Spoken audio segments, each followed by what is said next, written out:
Hello students, welcome to victory education. আমি তোমাদের Somnath sir. আজকে তোমাদের সামনে শুরু করতে চলেছি, আজকে প্রথম দিন থেকে শুরু করতে চলেছি তোমাদের জিকে এবং সায়েন্স, অর্থাৎ রেলওয়ে জিকে অ্যান্ড জিএস 2024, যেটা কিসে, যেটা এনটিপিসির পরীক্ষাতে এসেছে। আমি এনটিপিসির পরীক্ষাতে তোমাদের আগে জিকে করিয়েছিলাম, কিন্তু সেটা অনেকদিন বন্ধ ছিল। তারপর তোমাদের রেলওয়েটা করাচ্ছিলাম, মানে রেলওয়ে গ্রুপ ডির যে সিরিজটা পার্ট 20 হয়েছে ওটাও চলবে। প্লাস যেরকম তোমাদের চ্যাপ্টার ওয়াইজ এমসিকিউ নিচ্ছিলাম, চ্যাপ্টার ওয়াইজ যেগুলো বোঝাচ্ছিলাম, যেমন লেন্সটাকে বুঝিয়েছি, ওটাও চলবে। প্লাস জিকে অ্যান্ড জিএস, যেটা এনটিপিসি সিরিজটা শুরু হলো আজকে, পার্ট 1 যেটা, সেটা চলবে। একটা কথা প্রত্যেককে বলে দিই, যারা টেকনিশিয়ান এবং এএলপি এর ক্লাস চাইছো, তাদের উদ্দেশ্যে আমার একটা কথা রয়েছে, ভাই তোমরা এই ক্লাসগুলো করো, এখান থেকেই পরীক্ষায় প্রশ্ন আসবে। যারা টেকনিশিয়ানের স্পেশাল ক্লাস চাইছো, ভাই তোমরা গ্রুপ ডি এর যে সায়েন্স করাচ্ছি ওখান থেকেই তোমাদের প্রশ্ন আসবে। ঠিক আছে, ক্লিয়ার? তো চলো শুরু করা যাক আজকের ক্লাস। আজকে 29শে ডিসেম্বর থার্ড শিফটের প্রশ্ন নিয়ে আলোচনা করব। তো যারা আমার কোর্সে ভর্তি হতে চাও, একটা রয়েছে আমাদের টোটাল কম্বাইন্ড কোর্স, যেখানে জিকেটা আমি কিন্তু পড়াবো তোমাদের, ম্যাথ করানো হবে, জিআই করানো হবে, প্রত্যেকটা টপিক ধরে ধরে করানো হবে। এটা স্পেশাল কম্বাইন্ড ব্যাচ, কম্বাইন্ড মানে শুধুমাত্র রেলওয়ের জন্য, অন্য কোনো পরীক্ষার জন্য না। এবং রয়েছে সায়েন্সের স্পেশাল কোর্স। তোমরা জানো যে আমি কেমন ভাবে সায়েন্স পড়াই, এটা নিশ্চয়ই আর এখন বলে বোঝানোর দরকার নেই, বা বলে লাভও নেই। প্রচুর ছেলে মেয়ে এই ক্লাসটাতে ভর্তি হয়েছে, এই ব্যাচটাতে জয়েন করেছে। তুমি চাইলে প্রথম থেকে শেষ পর্যন্ত যদি শেষ করতে চাও, তাহলে আমাদের জুলাই ব্যাচে ভর্তি হতে পারো। ভর্তির জন্য নিচের দেওয়া কন্ট্যাক্ট নাম্বারে কন্ট্যাক্ট করে নেবে। অনেক সময় ফোন হয়তো আমি ব্যস্ততার কারণে ধরতে পারি না, কোনো চিন্তা নেই। একবার মিস কল আমার ফোনে ঢুকে গেলে আমি তোমার ফোন ধরবো, আমি তোমাকে আবার কল ব্যাক করে নেব। প্রচুর ফোন একসঙ্গে ঢোকার কারণে অনেকের ফোন হয়তো রিসিভ করা যায় না, তো সেক্ষেত্রে এই প্রবলেমটা হয়। এখানে তুমি অ্যাপের মাধ্যমে ক্লাস পাবে, এখানে তুমি 2 বছর আনলিমিটেড কোর্স পাবে, এখানে তুমি সমস্ত মক টেস্ট পাবে, মক টেস্টে এক্সপেক্টেড লেভেলের প্রশ্ন পাবে, এনসিআরটি বেসড ক্লাস পাবে, এবং প্রিভিয়াস ইয়ার্স এর total topic wise one liner notes পাবে। ঠিক আছে, ক্লিয়ার? চলো শুরু করা যাক আজকের ক্লাস। তাহলে আজকে আমাদের দেখো প্রথম প্রশ্নে কি বলছে, এটা কোথায় এসেছে না, এটা কিন্তু এনটিপিসি পরীক্ষাতে এসেছে, যেটা 29 ডিসেম্বর পরীক্ষা হয়েছিল 2021-এ। 29 ডিসেম্বর 2021-এ পরীক্ষা হয়েছে। 29 ডিসেম্বর 2021 না, সরি, 29 ডিসেম্বর 2020-তে পরীক্ষা হয়েছে, এক্সট্রিমলি সরি। 29 ডিসেম্বর 2020-তে এসেছে, এবং এটা হচ্ছে থার্ড শিফটে এসেছে। 29 ডিসেম্বর 2020 থার্ড শিফটে এসেছে। প্রথম প্রশ্ন বলছে লেবুর পিএইচ কত। পার্টিকুলার এই শিফটটা একটু ইজি ছিল, তোমাদের নেক্সট শিফট গুলো আরো কঠিন থাকবে। প্রথম বলছে লেবুর পিএইচ প্রত্যেকে জানো তোমরা 2 বা 2.5। আচ্ছা, আমরা পিএইচ মানে কি জানি? পিএইচ মানে নিশ্চয়ই জানি যে পাওয়ার অফ হাইড্রোজেন, অর্থাৎ পিএইচ স্কেল হয় 0 থেকে 14 পর্যন্ত। 0-র দিকে যে সমস্ত পিএইচ গুলো থাকে তাদের আমরা কি বলছি? অ্যাসিডিক বলি। এবং 14-এর দিকে যাদের পিএইচ থাকে তাদের আমরা কি বলি? বেসিক বলি বা ক্ষার বলি। তাহলে একটা হচ্ছে অ্যাসিডিক এবং একটা হচ্ছে বেসিক, এই দুটোর মাঝখানে যে থাকে 7, যাদের কি হয় না, পিএইচ যাদের 7 হয় তাদেরকে আমরা নিউট্রাল বলি। যেমন হচ্ছে জলটা হচ্ছে নিউট্রাল। ঠিক আছে, যেমন 7 কার হবে? 7 যেমন আমি বলতে পারবো জলের হবে। তাহলে লেবু রসের পিএইচ কত? 2। প্রত্যেকটা প্রশ্ন আমি তোমাদের করাই এবং তার অ্যানালিসিস করি। নেক্সট প্রশ্ন দেখো, বলছে লোকসভা এবং রাজ্যসভা যৌথ সভায় সভাপতিত্ব কে করেন? মনে রাখবে, যখনই লোকসভা এবং রাজ্যসভা যৌথ অধিবেশন হয়, কোন কোন ক্ষেত্রে যৌথ অধিবেশন হতে পারে না, মনে করো কোন একটা বিল নিয়ে ডিসপুট দেখা গেছে, তখন যৌথ অধিবেশন হতে পারে। ভারতের রাষ্ট্রপতি, লোকসভার স্পিকার, রাজ্যসভার সবচেয়ে সিনিয়র সদস্য, ভারতের রাষ্ট্রপতি কর্তৃক মনোনীত একজন সদস্য। মনে রাখবে, এই ক্ষেত্রে দুটো প্রশ্ন তোমাদের পরীক্ষায় আছে। একটা হচ্ছে লোকসভা এবং রাজ্যসভার যৌথ যে সভাটা, সেই সভাটার সভাপতিত্ব কে করছেন, যেটা আমাদের প্রশ্নতে রয়েছে। তার উত্তর হবে লোকসভার স্পিকার সভাপতিত্ব করেন। কিন্তু এই প্রশ্নটা একটু ঘুরিয়ে দেয়, যার জন্য তোমাদের অনেক সময় গুলিয়ে যায়। ঘুরিয়ে কেমন দেয় না, লোকসভা এবং রাজ্যসভার যে যৌথ অধিবেশন বা যৌথ সভা, সেই সভাটা কে আহ্বান করেন? আহ্বান করেন কিন্তু ভারতের রাষ্ট্রপতি। তাহলে আহ্বান করেন কিন্তু ভারতের রাষ্ট্রপতি, বা সভাপতিত্ব কে করবে? লোকসভার স্পিকার। আচ্ছা, আমাদের যে লোকসভার স্পিকার বর্তমান আমাদের কততম লোকসভা চলছে? 18th লোকসভা, 18তম লোকসভা, যার ইলেকশনটা হলো 2024 সালে। এবং সেই লোকসভার বর্তমান আমাদের প্রধানমন্ত্রী হচ্ছে নরেন্দ্র দামোদর দাস মোদী। এবং আমাদের যে বর্তমান লোকসভার যে স্পিকার, তিনি হচ্ছেন ওম বিড়লা, যিনি আগেও ছিলেন, তিনি রয়েছেন। ঠিক আছে, তিনি হচ্ছেন লোকসভার স্পিকার। এবং এই যে লোকসভার স্পিকার কিভাবে নির্বাচিত হন তোমরা নিশ্চয়ই দেখেছো, যদি একটু নিউজ পেপার ফলো করো তাহলে দেখবে যে সাধারণত যারা গভর্নমেন্টে থাকে, যে সরকার, তাদের তো মেম্বার সংখ্যা বা তাদের যে এমপি সংখ্যা বেশি হয়, তো ম্যাক্সিমাম ক্ষেত্রে স্পিকারটা তাদের দল থেকেই নিযুক্ত হয়। মানে তাদের যে কোনো একটা এমপি স্পিকার হয়ে যায়। অর্থাৎ তার মানে স্পিকারটা কিভাবে নিযুক্ত হয়, স্পিকার হচ্ছে মেম্বার অফ পার্লামেন্টের যে সদস্য রয়েছে তাদের দ্বারা নির্বাচিত হয়, ধ্বনি ভোটে বা নর্মাল ভোটে নির্বাচিত হয়। ফার্স্ট অধিবেশন বা সেকেন্ড অধিবেশনে এই সময়তে কিন্তু স্পিকার নির্বাচিত হয়। ঠিক আছে, চলো নেক্সট। ইন্টেল কোর i9, এটা প্রত্যেকে নিশ্চয়ই জানো, যেমন আমার ল্যাপটপটা হচ্ছে কোর i7। তো এই যে ইন্টেলের যে কোর i7 i9 এগুলো একটা একটা কি, এগুলো হচ্ছে একটা একটা প্রসেসর বলা হয়, ইন্টেল প্রসেসর। তোমরা নিশ্চয়ই জানো। এই প্রশ্নটাই তোমাদের দিয়ে দিতে পারে যে এএমডি, এএমডিও কি, এএমডিও কিন্তু একটা processor company. AMD Ryzen 5, AMD Ryzen 7, এগুলো কি, এগুলো কিন্তু একটা একটা প্রসেসর। এটা তোমাদের পরীক্ষা আসতে পারে। পরবর্তী প্রশ্ন, যেমন কুইকহিল, কুইকহিল একটা কি, অ্যান্টিভাইরাস। পাইথন, পাইথন কি, Python, Java, C plus, C plus plus, Fortran, এগুলো কি, এগুলোকে বলে প্রোগ্রামিং ল্যাঙ্গুয়েজ। প্রোগ্রামিং বিষয়টা কি না, কম্পিউটারে দেখো, এটা তোমাদের কিন্তু কম্পিউটার থেকে প্রশ্ন এসেছে।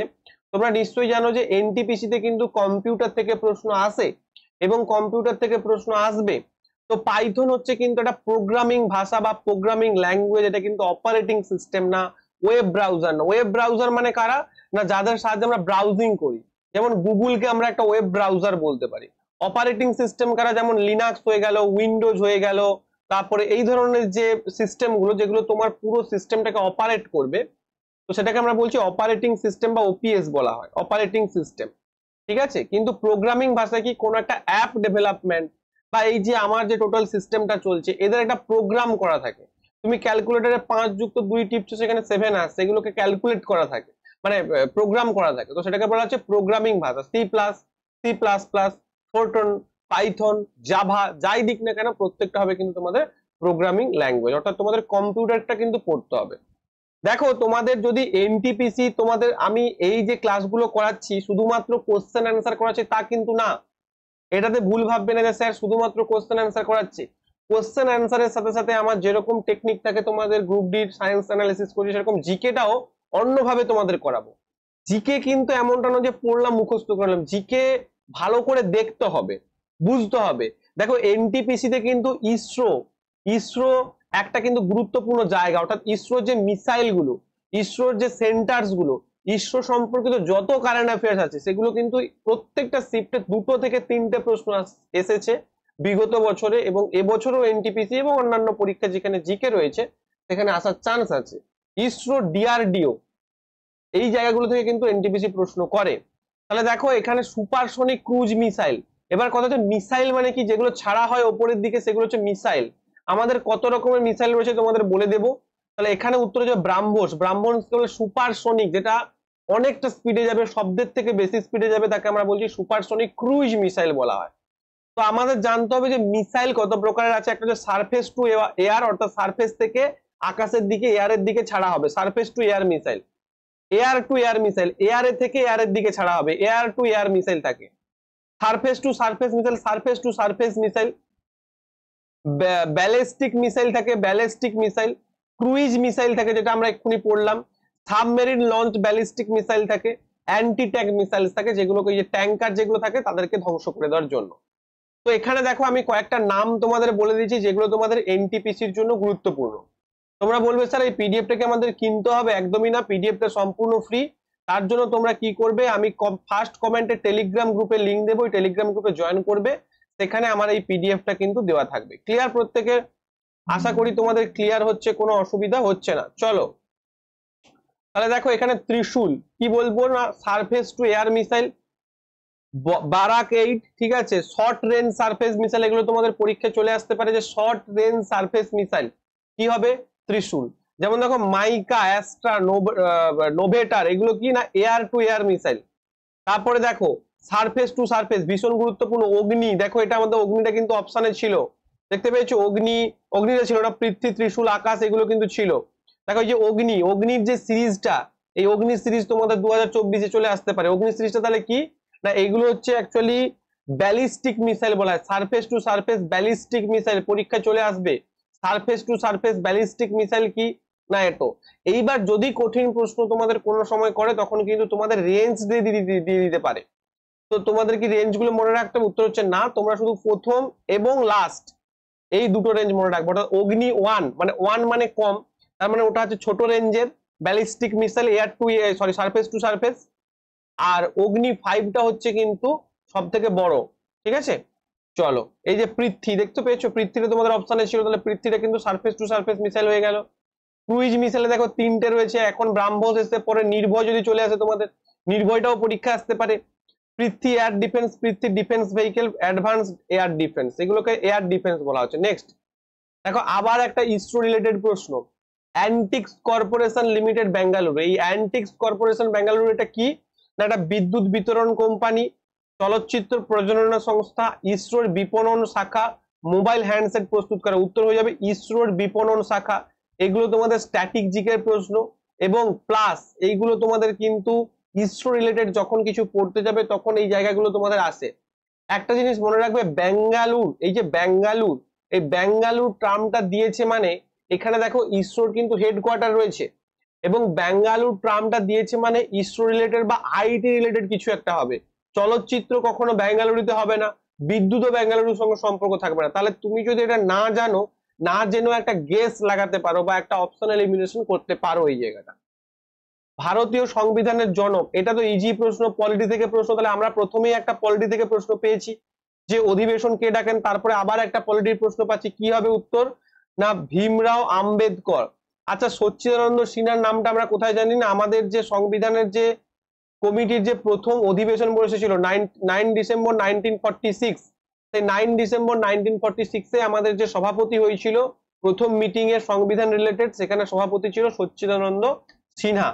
ওকে, এবং 11 ডিসেম্বর 1946 কে হয়েছিল সভাপতি, তিনি হচ্ছেন রাজেন্দ্র প্রসাদ। ক্লিয়ার প্রত্যেকে? নেক্সট, নিচের কোন দেশটি সার্কের সদস্য বলেছে? দেখো এখানে সার্ক রিলেটেড ব্যাপারটা আমি দিয়ে দিয়েছি, আফগানিস্তান, বাংলাদেশ, ভুটান, ইন্ডিয়া, মালদ্বীপ, নেপাল, পাকিস্তান, শ্রীলঙ্কা। তাহলে এখানে কে রয়েছে? আফগানিস্তান। তাহলে আফগানিস্তান হয়ে যাবে তোমাদের সঠিক উত্তর। একটা জিনিস খেয়াল রাখবে, তোমাদের 3টে জিনিস বারবার পরীক্ষা এসেছে, একটা হচ্ছে সার্ক, একটা হচ্ছে ব্রিক্স, BRICS ব্রিক্স, আর একটা হচ্ছে কি বিমস্টেক। এই 3টে জিনিস তোমাদের কিন্তু মুখস্থ করে ফেলতে হবে। কোথায় রয়েছে হেডকোয়ার্টার, কোথায়, ঠিক আছে, কোথায় রয়েছে হেডকোয়ার্টার কোথায়, এবং এর মধ্যে কি কি কান্ট্রি রয়েছে, এবং এদের যদি সামিট হয়, সামিট যে প্রত্যেক বছর একটা করে সামিট হয়, সেই সামিট গুলো কোথায় হয়, এই প্রত্যেকটা জিনিস তোমাদের মনে রাখতে হবে। এগুলো কিন্তু রেলের পরীক্ষা আসবে। এবং হেডকোয়ার্টার রিলেটেড প্রশ্ন দেখো এখানে আবার বলে দিয়েছে হেডকোয়ার্টার, ইউনেস্কো সদর দপ্তর, ইউনেস্কো, ইউনেস্কো সদর দপ্তর কোথায় হবে? ইউনেস্কো কি করে, আমাদের যে ওয়ার্ল্ড হেরিটেজ সাইট থাকে সেই ওয়ার্ল্ড হেরিটেজ সাইট গুলোকে অ্যাপ্রুভ করে, মানে ওরা বলে যে কোনটা ওয়ার্ল্ড হেরিটেজ সাইট হবে, কালচারাল বলো বা তার ঐতিহাসিক গুরুত্বের দিক দিয়ে বলো, বিভিন্ন রকম দিক দিয়ে। তাহলে এর ইউনেস্কোর হেডকোয়ার্টার সদর দপ্তর কোথায় হবে? প্যারিস হবে, ফ্রান্সের প্যারিস। প্যারিস কোথায়? ফ্রান্সের। আচ্ছা, নিউ ইয়র্ক কার সদর দপ্তর? ইউএন বা ইউনাইটেড নেশন। এই ইউনাইটেড নেশনের যে হেডকোয়ার্টার সেটা কিন্তু নিউ ইয়র্কে রয়েছে। ওয়াশিংটন ডিসি, মনে রাখবে ব্যাংকিং রিলেটেড যে ব্যাপারগুলো, ওয়ার্ল্ড ব্যাংক কোথায় রয়েছে? ওয়াশিংটন ডিসিতে রয়েছে, ঠিক আছে। তো এই যে মানিটারি ফান্ড গুলো সেগুলো কিন্তু ওয়াশিংটন ডিসি। ওয়াশিংটন ডিসি কার ক্যাপিটাল না? ওয়াশিংটন ডিসি হচ্ছে ইউএস এর ক্যাপিটাল। এই ওয়াশিংটন ডিসি মনে থাকবে, ইউএস এর ক্যাপিটাল হচ্ছে কিন্তু ওয়াশিংটন ডিসি। চলো নেক্সট, ভারতের সাম্প্রদায়িক নির্বাচন ব্যবস্থা প্রথম প্রবর্তিত হয়েছিল, অর্থাৎ কমিউনাল রিপ্রেজেন্টেশন। আমাদের দুটো জিনিস মনে রাখতে হয়, একটা হচ্ছে ডায়ারার্চি আর একটা হচ্ছে কমিউনাল রিপ্রেজেন্টেশন। ডায়ারার্চিটা কোথায় ছিল? দুটো প্রশ্ন প্রচুর আছে। ডায়ারার্চিটা হয়েছিল যে আমাদের যে মরলে তোমার হচ্ছে মন্টেগু চেমসফোর্ড 1919, সেখানে হয়েছিল ডায়ারার্চি। কিন্তু সাম্প্রদায়িক নির্বাচন বা কমিউনাল রিপ্রেজেন্টেশন ফার্স্ট হয়েছিল কোথায় না? মরলে মিন্টো রিফর্মস। মরলে মিন্টো রিফর্মস 1909 হয়েছিল। এই যে রাওলাট অ্যাক্ট, রাওলাট অ্যাক্টের ফলে কি হয়েছিল না? রাওলাট সত্যাগ্রহ গান্ধীজি অ্যারেঞ্জ করেছিল, এবং তার ফলে 13 এপ্রিল 1919 জালিয়ানওয়ালাবাগ ম্যাসাকার হয়েছিল, যেটা অমৃতসরে হয়েছিল। জালিয়ানওয়ালাবাগ যে দুর্ঘটনা সেটা কিন্তু হয়েছিল। ও ডায়ার সেখানে গুলি চালানোর নির্দেশ দেয়, এবং সেখানে কিন্তু আমরা দেখতে পাই যে প্রচুর লোক মারা গেছিল, সেই জালিয়ানওয়ালাবাগের হত্যাকাণ্ড হয়েছিল। আচ্ছা, ক্রিপস মিশন এবং ক্যাবিনেট মিশন, তোমরা ক্রিপস মিশন নিশ্চয়ই জানো, 1942 তে এসেছিল স্যার স্ট্যাফোর্ড ক্রিপসের নেতৃত্বে। ক্রিপস মিশনটা কিন্তু তোমাদের কনস্টিটিউশনের জন্যই এসেছিল, ইন্ডিয়ান কনস্টিটিউশনকে বানানো মানে রিফর্ম করার জন্য এসেছিল। ওয়াভেল পরিকল্পনা হচ্ছে লর্ড ওয়াভেলের, জাস্ট মাউন্টব্যাটেন পরিকল্পনার আগে সিমলাতে এই ওয়াভেল পরিকল্পনা হয়েছিল, সেটাও কিন্তু ওয়াভেল পরিকল্পনা হচ্ছে লর্ড ওয়াভেলের। ঠিক আছে, ক্লিয়ার? চলো নেক্সট। ভারতের সেন্ট্রাল ড্রাগ রিসার্চ সেন্টার, তার মানে দেখতে পাচ্ছ যে রিসার্চ সেন্টার, অর্থাৎ এনটিপিসি তে কিন্তু ম্যাক্সিমাম তোমাদের স্ট্যাটিক জিকে এই টাইপের আসে, যে স্পোর্টস রিলেটেড স্ট্যাটিক জিকে, খেলা রিলেটেড স্ট্যাটিক জিকে, এই স্ট্যাটিক জিকে এগুলো কিন্তু তোমাদের এনটিপিসি তে চলে আসে। তাহলে ভারতের সেন্ট্রাল ড্রাগ রিসার্চ ইনস্টিটিউট কোথায় হবে? না সেন্ট্রাল ড্রাগ রিসার্চ ইনস্টিটিউট হবে লখনৌতে। ড্রাগ রিসার্চ, ড্রাগ মানে কি? ড্রাগ মানে হচ্ছে ওষুধ, ওষুধও হতে পারে বা মানে ওষুধ বা ড্রাগ হতে পারে। আচ্ছা লখনৌতে আরো কি রয়েছে? লখনৌতে কিন্তু বলতে পারি আমরা যে সেন্ট্রাল সুগার রিসার্চ ইনস্টিটিউট রয়েছে, সুগার রিসার্চ। বাট সুগার কেন যদি বলে, সুগার কেন বললে কিন্তু কোয়েম্বাটুর হয়ে যাবে Tamil Nadu, but sugar research institute বললে কিন্তু লখনৌ হবে। এই জায়গাটা তোমরা খেয়াল রাখবে একটু। নেক্সট, কাবেরী জল নিয়ে বিরোধ চলছে। এই কাবেরীর জলবন্টন নিয়ে দুটো স্টেটের মধ্যে প্রায়শই বিরোধ বাঁধে। তোমরা যদি একটু ভারতের ছবি দেখাই তোমাদের, তাহলে দেখবে কাবেরী নদী এই জায়গাটার উপর দিয়ে গেছে, আর একটু নিচের দিকে টানতে হবে কাবেরীটাকে। ঠিক আছে, আমি যদি আর একটু নিচের দিকে টানি তাহলে দেখতে পাবে যে কাবেরী নদী কোথা দিয়ে গেছে, না জাস্ট এই জায়গাটা দিয়ে গেছে কাবেরী নদী। ঠিক আছে, কৃষ্ণা তারপর কাবেরী। এবং কাবেরী কোথা থেকে উৎপন্ন হয়েছে? না কাবেরী কিন্তু উৎপন্ন হয়েছে তোমার ইয়ের কাছ থেকে, কর্ণাটকের একটা জায়গা থেকে, মানে পশ্চিমঘাট পর্বতমালায় উৎপত্তি লাভ করেছে। ঠিক আছে, পশ্চিমঘাট পর্বতমালায় কিন্তু উৎপত্তি লাভ করেছে, এবং উৎপত্তি লাভ করে সেটা কর্ণাটক এবং তামিলনাড়ুর মধ্য দিয়ে গেছে। তেলেঙ্গানার মধ্যে কিন্তু কাবেরী নদী যায়নি, অন্ধ্রপ্রদেশের মধ্যে যাবেই না, আর গোয়া তো ভাই এখানে, এর মধ্যে যাওয়ার কোনো চান্সই নেই। তাহলে প্রত্যেকটা সময় জিওগ্রাফি তোমাদের কিন্তু পড়তে হবে উইথ ম্যাপ। ম্যাপ ছাড়া যদি জিওগ্রাফি পড়েছো তাহলে তুমি মরেছো। ম্যাপ দিয়ে জিওগ্রাফি না পড়লে এখনকার দিনে উত্তর করা সম্ভব নয়। মনে করো আমি জানি না যে কাবেরী নদী নিয়ে কোথায় বিরোধ চলছে, কোন দুটো স্টেটের মধ্যে, এটা আমার ডাইরেক্টলি জানা নেই, কিন্তু আমার যদি এটা জানা থাকে যে ভাই কাবেরী নদী তো কর্ণাটক এবং তামিলনাড়ুর মধ্য দিয়ে গেছে, কেরালাতে তো কাবেরী নদী ঢোকেইনি, তাহলে আমি অনায়াসে বলতে পারবো যে যদি কাবেরী নদী কর্ণাটক আর তামিলনাড়ুর মধ্য দিয়েই যায়, তাহলে কি করে ডিসপুট বাঁধবে আমার কর্ণাটক আর তেলেঙ্গানার মধ্যে? বাঁধা অসম্ভব ব্যাপার। তাহলে উত্তর হয়ে যাবে কর্ণাটক আর তামিলনাড়ু। এইভাবে তোমাদের প্রত্যেকটা বিষয় অ্যানালিসিসের মাধ্যমে মনে রাখতে হবে। আচ্ছা এইখানটা একটা বাঁধ আছে, মেট্টুর বাঁধ। এই মেট্টুর বাঁধটা তোমাদের প্রচুরবার পরীক্ষায় পড়ে। মেট্টুর বাঁধ, এই মেট্টুর বাঁধ কোথায় অবস্থিত? না কাবেরী নদীর অবস্থিত মেট্টুর বাঁধ, এবং তামিলনাড়ুতে অবস্থিত, প্রচুর পরীক্ষায় এসছে তোমাদের। সমগ্র শিক্ষা স্কিম, গভর্নমেন্ট স্কিম, এটা কিন্তু প্রাক নার্সারি থেকে দ্বাদশ শ্রেণী পর্যন্ত সেন্ট্রাল গভর্নমেন্টের যে সমস্ত স্কিম রয়েছে, সেন্ট্রাল গভর্নমেন্টের যে সমস্ত স্কিম রয়েছে সেই প্রত্যেকটা স্কিম তোমাদের জন্য কিন্তু গুরুত্বপূর্ণ। নেক্সট, গীত গোবিন্দ, এটা নিয়ে তো হিস্ট্রির প্রশ্ন। গীত গোবিন্দ কে লিখেছে? জয়দেব লিখেছে গীত গোবিন্দ। চলো, জিম কর্বেট ন্যাশনাল পার্ক, আবার একটা স্ট্যাটিক জিকে। জিম কর্বেট হচ্ছে সব থেকে পুরনো ন্যাশনাল পার্ক ইন্ডিয়ার, দ্যাট ইজ, যেটা কোথায় অবস্থিত? উত্তরাখণ্ডে। আচ্ছা রাজস্থানে একটা ন্যাশনাল পার্কের নাম বলো। রাজস্থানের ন্যাশনাল পার্ক আমি বলতে পারি Sariska national park, desert national park, এগুলো প্রত্যেকটা রাজস্থানে রয়েছে। গুজরাটের বলতে পারি গির ন্যাশনাল পার্ক। কর্ণাটকে আমি বলতে পারি, কর্ণাটকে বলো, কর্ণাটকের আমার ন্যাশনাল পার্কটা এই মুহূর্তে মনে পড়ছে না, তো কর্ণাটকেও প্রচুর ন্যাশনাল পার্ক রয়েছে। সব থেকে বেশি ন্যাশনাল পার্ক কোথায় রয়েছে? নিশ্চয়ই তোমরা জানো যে মধ্যপ্রদেশে। মধ্যপ্রদেশে সব থেকে বেশি ন্যাশনাল পার্ক রয়েছে। ঠিক আছে, তো এই জিনিসগুলো তোমাদের মনে রাখতে হবে। চলো নেক্সট। নেক্সট একটা সায়েন্সের প্রশ্ন দিয়েছে। সায়েন্সের প্রশ্ন তো এনটিপিসির করানোর প্রয়োজনই নেই, তোমাদের এত কঠিন কঠিন সায়েন্স তোমাদের করিয়েছি এবং আরো করাবো। ঠিক আছে, চলো নেক্সট। কালকে বা পরশু ম্যাথ এবং জিআই এর ক্লাস আসবে, ফলে be ready for that. Math GI এর নতুন ক্লাস তোমাদের পাবে, অসুবিধা নেই। অনেকদিন ক্লাসটা বন্ধ ছিল, কাল পরশু থেকে শুরু হয়ে যাবে। সিরিজে একের 4 ওহমের প্রতিটি 4টি রোধক হবে। এটা রোধক ব্যবহার করে সর্বোচ্চ যে রোধ তৈরি করা যায় তা হলো, তাহলে সিরিজে যোগ করেছে, সিরিজে যোগ করলে আমি কি করব? 1/4 যুক্ত 1/4 যুক্ত 1/4 যুক্ত 1/4, 4টে রোধ, তাহলে কি হয়ে যাবে? 4/4, অর্থাৎ কি হয়ে যাবে? 1 ওহম হয়ে যাবে। তাহলে উত্তর হয়ে যাবে 1 ওহম। ভেরি ইজি প্রশ্ন ছিল, এই শিফটটা খুব ইজি ছিল। নেক্সট, নিচের কোন স্থানটি ইউরেনিয়াম খনির জন্য বিখ্যাত?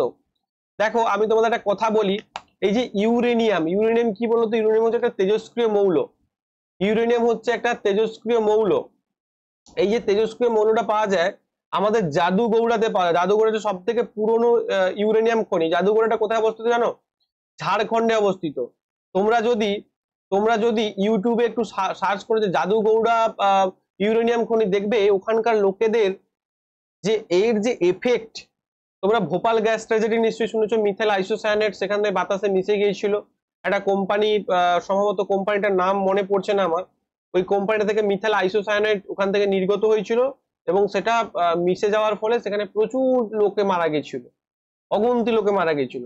সেরকম এই জাদুগৌড়ার যে মাইন্স, যেটা মাইন্স গুলো বেশিরভাগ কোথায় রয়েছে, তোমাদের ছত্তিশগড়ে রয়েছে, ঝাড়খণ্ডে রয়েছে, এই সমস্ত দণ্ডকারণ্য যে বেলটা, ওই বেলটাতে রয়েছে। তো এইখানে তুমি যদি দেখো একটু ইউটিউবে সার্চ করে, এটা জাস্ট অফ দ্য টপিক কথা বলছি, কেউ চাইলে একটু ফরওয়ার্ড করে নিতে পারো। তো সেখানে হচ্ছে প্রচুর ছেলে মেয়ের এখনো কিন্তু জিন ঘটিত বিভিন্ন রেডিয়েশনের জন্য এফেক্ট দেখা যায়, চাইলে তোমরা ইউটিউবে দেখতে পারো। নেক্সট, হুমায়ুন নামা কে লিখেছে? এটা কোথা থেকে প্রশ্ন দিয়েছে? মুঘলস থেকে প্রশ্ন দিয়েছে। হুমায়ুন নামা লিখেছে কে? গুলবদন বেগম। আচ্ছা, যদি তোমাদের প্রশ্ন করা হয় যে কোন দুজন মুঘল সম্রাট নিজের আত্মজীবনী নিজে লিখেছে, নিজের আত্মজীবনী নিজে লিখেছে, কে কে হবে বলতো? একটা হচ্ছে বাবর আর একটা হচ্ছে জাহাঙ্গীর। বাবরও নিজের আত্মজীবনী নিজে লিখেছে এবং জাহাঙ্গীরও কিন্তু নিজের আত্মজীবনী নিজে লিখেছে। এটা পরীক্ষায় প্রশ্ন আসে। নেক্সট, ভারতের দীর্ঘতম হাইওয়ে টানেল, ভারতের দীর্ঘতম হাইওয়ে টানেল হচ্ছে অটল টানেল, যেটা কোথায় রয়েছে? হিমাচল প্রদেশে রয়েছে আমাদের অটল টানেল, এই যে তোমরা দেখতে পাচ্ছ অটল টানেল। মহাত্মা গান্ধী ভারতীয় জাতীয় কংগ্রেসের অধিবেশন সভাপতি। দেখো, জাতীয় কংগ্রেসের অধিবেশন, প্রত্যেকটা আইএনসির অধিবেশন তোমাদের জন্য গুরুত্বপূর্ণ। তো মহাত্মা গান্ধী যদি বলা হয় যে ভারতীয় জাতীয় কংগ্রেস, সেই জাতীয় কংগ্রেসে কিন্তু একবারই কেবলমাত্র সভাপতিত্ব করেছিল এবং সেটা হচ্ছে বেলগাঁওতে 1924 বা 1924 খ্রিস্টাব্দে একবারই কেবলমাত্র কিন্তু সভাপতিত্ব করেছিল। যদি বলা হয় যে জাতীয় কংগ্রেস কবে প্রতিষ্ঠা করা হয়, বলতে পারি যে 1885 সালে প্রতিষ্ঠা করা হয়। ফার্স্ট সেশন কবে হয়েছিল? বোম্বাইতে ফার্স্ট সেশন হয়েছিল। অ্যালান অ্যাক্টোভিয়ান হিউম কিন্তু জাতীয় কংগ্রেস প্রতিষ্ঠা করেছিল। আচ্ছা, কংগ্রেস কথাটা অর্থ কি বলতো? কংগ্রেস কথাটার অর্থ হচ্ছে জনগণের সমাবেশ, জনগণের সমাবেশ। তোমরা চাইলে আমার ব্যাচ জয়েন করতে পারো, যেরকম তোমাদের আমি সায়েন্স পড়াচ্ছি ঠিক সেরকম ভাবে তোমাদের জিকে ক্লাসও করানো হবে। জিকেটা কিন্তু কম্বাইন্ড ব্যাচে রয়েছে, অর্থাৎ ওখানে ম্যাথ, জিআই, জিকে, সায়েন্স সমস্ত কিছু পেয়ে যাবে, একটা কমপ্লিট প্যাকেজ। চাইলে তুমি পেড ব্যাচে জয়েন হতে পারো। যারা অন্য কোথাও পড়েছো তারা একবার ভিক্টরি এডুকেশনে ঢুকে বা জয়েন করে দেখতে পারো যে এখানকার পড়াশোনার কোয়ালিটিটা কিরকম হয়। এমনি এমনি কিন্তু এত ছেলে একসাথে এখানে জয়েন করেনি আমাদের কাছে। ঠিক আছে, চলো নেক্সট। বেরি বেরি, বেরি বেরি যে রোগটা আছে, বেরি বেরি কি টাইপের ডিজিজ না? বেরি বেরি আমি তোমাদের বারবার বলছি স্কিন ডিজিজ। ভিটামিন বি এর যে কম্পাউন্ড গুলো রয়েছে, যেমন বেরি বেরি, তারপর পেলেগ্রা, হ্যাঁ, এই যে পেলেগ্রা হচ্ছে বি3 এর অভাবে, বা বেরি বেরি হচ্ছে ভিটামিন বি1 এর অভাবে। প্রত্যেকটাই কিন্তু একটা স্কিন ডিজিজ, স্কিনটা খসখসে হয়ে যাবে, স্কিনটা প্রবলেম হবে, সেগুলো কিন্তু হচ্ছে এই ভিটামিন বি এর প্রভাবে হচ্ছে। ভিটামিন এ, যার রাসায়নিক নাম হচ্ছে রেটিনল, এর অভাবে কি হয়? জেরপ্থ্যালমিয়া হয়, যেটা হচ্ছে রাতকানা, রাতে তুমি দেখতে পাবে না। ভিটামিন সি এর অভাবে কি হয়? স্কারভি। স্কারভি কোথাকার রোগ? মাড়ির রোগ। আগে প্রশ্ন আসতো যে স্কারভিটা কি, মানে স্কারভিটা কোন ভিটামিনের অভাবে হয়, সেটা শুধু বললেই হতো। কিন্তু এখন প্রশ্ন আসছে যে শুধুমাত্র স্কারভিটা কোথাকার রোগ বলে ক্ষান্ত হচ্ছে না, স্কারভিটা মানে স্কারভিটা কার অভাবে হচ্ছে সেটা বলে ক্ষান্ত হচ্ছে না, স্কারভি কোথাকার রোগ সেটাও তোমাকে বলবে, জিজ্ঞাসা করবে। ভিটামিন ডি এর অভাবে কি হয়? রিকেট হয়, রাসায়নিক নাম কি? ক্যালসিফেরল। ঠিক আছে, পড়াশোনা হচ্ছে, এইভাবে তোমাদের পড়াশোনা করতে হবে। একটা কথা তোমাদের বলে দিচ্ছি, গ্রুপ ডি এবং এনটিপিসি তে প্রশ্ন কিন্তু কঠিন হবে। কেন কঠিন হবে? মনে রাখবে, আগের বারের তুলনায় কিন্তু ভ্যাকেন্সি একদম মানে অনেকটা কম থাকবে। যেহেতু ভ্যাকেন্সি কম থাকবে, প্রশ্ন কিন্তু কঠিন হবে। আগের বার রেল চেয়েছিল গ্রুপ ডি তে দুটো শিফটে পরীক্ষা নিতে, কিন্তু গ্রুপ ডি তে দুটো শিফটে পরীক্ষা, দুটো শিফট ইন দ্য সেন্স দুটো টায়ারে পরীক্ষা নিতে। তো যেহেতু দুটো টায়ারে পরীক্ষা হয়নি, তাই কিন্তু টায়ার ওয়ানে কম্পিটিশনকে কম করার জন্য ওরা কিন্তু কি করেছে? প্রশ্ন টাফ দিয়েছে, তার জন্যই এত কাট অফ কম উঠেছে। ঠিক আছে, চলো নেক্সট। ক্যাবিনেট মিশন, ওই যে আগের বার বললাম ক্রিপস মিশন, তারপরে কি এসছে? Cabinet mission. ক্যাবিনেট মিশন কি করবে না? ভারতের যে কনস্টিটিউশন, সেই কনস্টিটিউশন বানানোর জন্য ক্যাবিনেট মিশন এসেছে কবে? 1946-এ। 1946-এ ক্যাবিনেট মিশন আসে এবং 9 ডিসেম্বর 1946 ফার্স্ট মিটিং বসেছিল। 11 ডিসেম্বর 1946-এ সেকেন্ড মিটিং বসেছিল। ঠিক আছে, এইগুলো তোমাদের মনে রাখতে হয়। এবং 1949 26 নভেম্বর, অর্থাৎ এইখানে গিয়ে কিন্তু তোমাদের 2 ইয়ার্স 18 মান্থস 11 ডেজ, এইখানে গিয়ে তোমাদের কিন্তু টোটাল যে সংবিধান, সেই সংবিধান রচনাটা কমপ্লিট হয়েছিল। 1946 টু 1949 26 নভেম্বর পর্যন্ত। জিএসটি, ইন্ডিয়ান ট্যাক্স স্ট্রাকচার, এটা তোমাদের কিন্তু ইন্ডিয়ান ইকোনমি থেকে কিন্তু প্রচুর প্রশ্ন আসে। জিএসটি মানে কি? Goods and service tax. নিশ্চয়ই জানো যে জিএসটি আমাদের হয়েছিল কত নম্বর অ্যামেন্ডমেন্ট অ্যাক্ট দ্বারা? কমেন্ট করো কত নম্বর অ্যামেন্ডমেন্ট অ্যাক্ট দ্বারা জিএসটি ইন্ট্রোডিউস হয়েছিল, কত সালে জিএসটি ইন্ট্রোডিউস হয়েছিল, এটা তোমাদের হোমওয়ার্ক দিলাম, কমেন্ট করে জানাবে। তাহলে এটাকে আমরা বলছি পণ্য এবং পরিষেবা কর, অর্থাৎ আমাদের যে ছোট ছোট অনেক রকমের যে ট্যাক্স ছিল সেই ট্যাক্সটাকে একটা ছাতার তলায় নিয়ে আসা হয়েছে এবং তার নাম দেওয়া হয়েছে পণ্য এবং পরিষেবা কর বা goods and service tax. Clear? চলো নেক্সট, জাতকের কাহিনী। এই জাতকের কাহিনী বা জাতকের যে কাহিনী, এটা কোন সম্পর্কিত? না এটা বুদ্ধ ধর্ম সম্পর্কিত বা বুদ্ধ সম্পর্কিত। তোমরা বুদ্ধিজম, জৈনিজম, এই বুদ্ধিজম জৈনিজম থেকে কিন্তু প্রচুর প্রশ্ন পড়ে, যেটা অ্যানসিয়েন্ট ইন্ডিয়াতে রয়েছে। যেমন বুদ্ধ কত সালে জন্মগ্রহণ করে? না বুদ্ধ জন্মগ্রহণ করে কিন্তু 563 বিসিই তে। 563 বিসিই তে কোথায় জন্মগ্রহণ করেছিল? কপিলা বস্তু। সেই কপিলা বস্তুটা কোথায়? না কপিলা বস্তুটা হচ্ছে আমাদের নেপালে। এবং কোন জায়গাটায় ছিল সেটা? না লুম্বিনী নামক জায়গায় তিনি কিন্তু জন্মগ্রহণ করেছিলেন। এবং তার মৃত্যু কোথায় হয়েছিল? তার মৃত্যু হয়েছিল কিন্তু 483 বিসিই তে। 483 বিসিই তে তার কিন্তু মৃত্যু হয়েছিল, মনে থাকবে। এবার যদি আমি বলি যে মহাবীরের জন্ম হয়েছিল 540 তে, ঠিক আছে, মহাবীরের জন্ম হয়েছিল কিন্তু 540 তে কিন্তু মহাবীরের জন্ম হয়েছিল। এবং তোমাকে মনে রাখতে হবে এদের যে জৈনর যে কাউন্সিল গুলো, বুদ্ধের যে কাউন্সিল গুলো, তার সভাপতি কে ছিল, কত সালে হয়েছিল, সেগুলো প্রত্যেকটা তোমায় কিন্তু পুঙ্খানুপুঙ্খভাবে মনে রাখতে হবে, এগুলো পরীক্ষায় চলে আসে। নেক্সট, 8ই নভেম্বর 2016 যখন নোট বাতিল হয় তখন রিজার্ভ ব্যাংকের ইন্ডিয়ার গভর্নর কে ছিল? মেবি এটা রঘুরাম রাজন, এটা আমার ঠিক খেয়াল পড়ছে না, যেহেতু তখন এটা রিসেন্ট ঘটনা ছিল কাছাকাছি, তাই এটা দিয়েছিল। এটা মেবি রঘুরাম রাজন হবে, কারণ বর্তমান তো শক্তিকান্ত দাস রয়েছে। ঠিক আছে, উর্জিত প্যাটেল কি হবে? উর্জিত প্যাটেল হতে পারে, একটু চেক করে নেবে এটা তোমরা। ঠিক আছে, ইসরোর 2017 এই জায়গাটা তোমাদের ইম্পর্টেন্ট কেন বলো তো? কারণ ইসরো তখন একটা ফাইটে 104টা স্যাটেলাইট লঞ্চ করেছিল। আমি তোমাদের বারবার প্রথম থেকে বলে আসছি যে ইসরোর প্রত্যেকটা ঘটনা কিন্তু তোমাদের মনে রাখতে হবে। ইসরোর যে কটা তোমাদের ঘটনা, প্রত্যেকটা জিনিস কিন্তু তোমাদের মনে রাখতে হবে। নেক্সট প্রশ্ন দেখো, এই যে খবরটা দিয়েছে এখানটা, একজন বিখ্যাত ভ্রমণকারী ইবনে বতুতা নয়, ইবন বতুতা।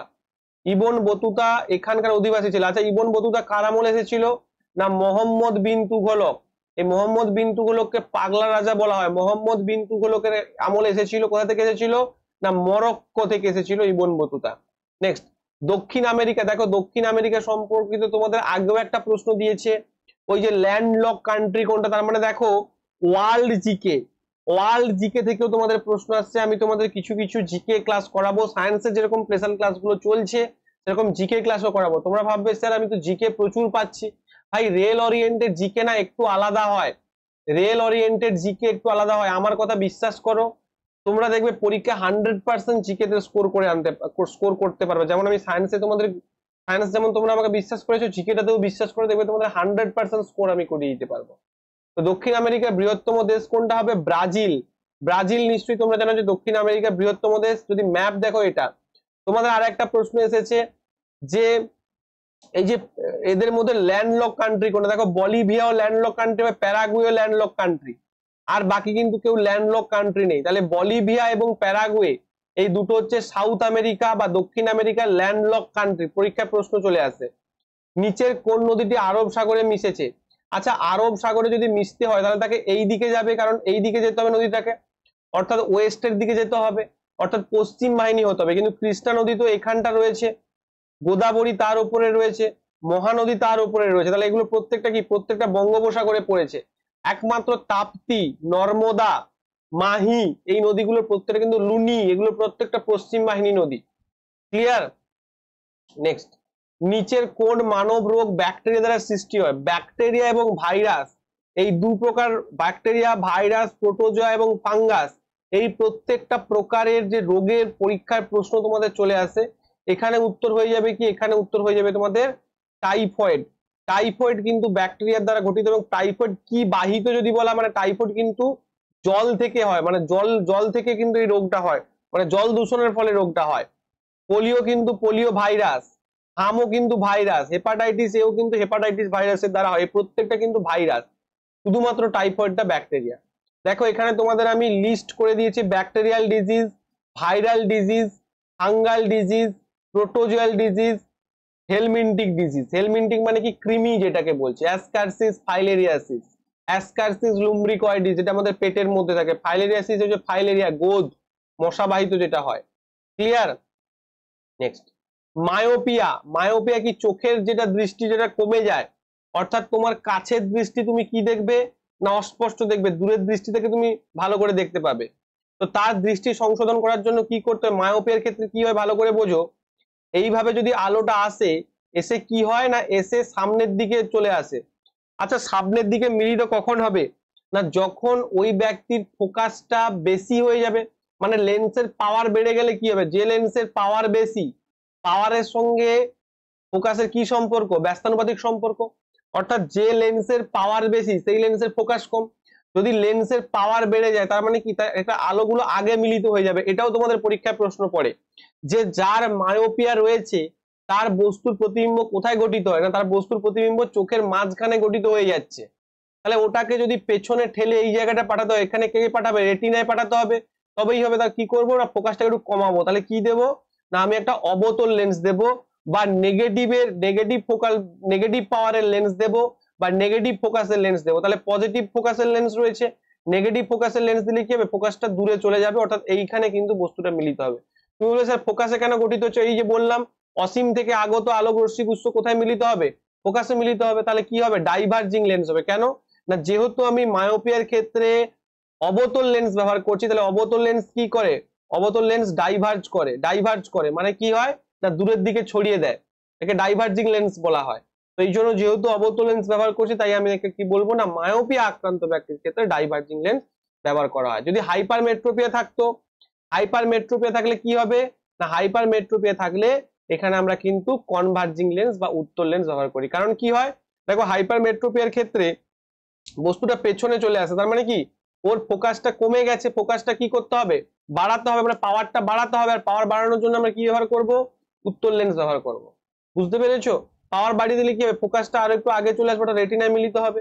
আর অ্যাসটিগমেটিজম যেটা সেখানে কিন্তু আমরা সিলিন্ড্রিক্যাল লেন্স ব্যবহার করি। এটাও তোমাদের পরীক্ষা চলে আসে, সিলিন্ড্রিক্যাল লেন্স, এই টাইপের একটা লেন্স ব্যবহার করব।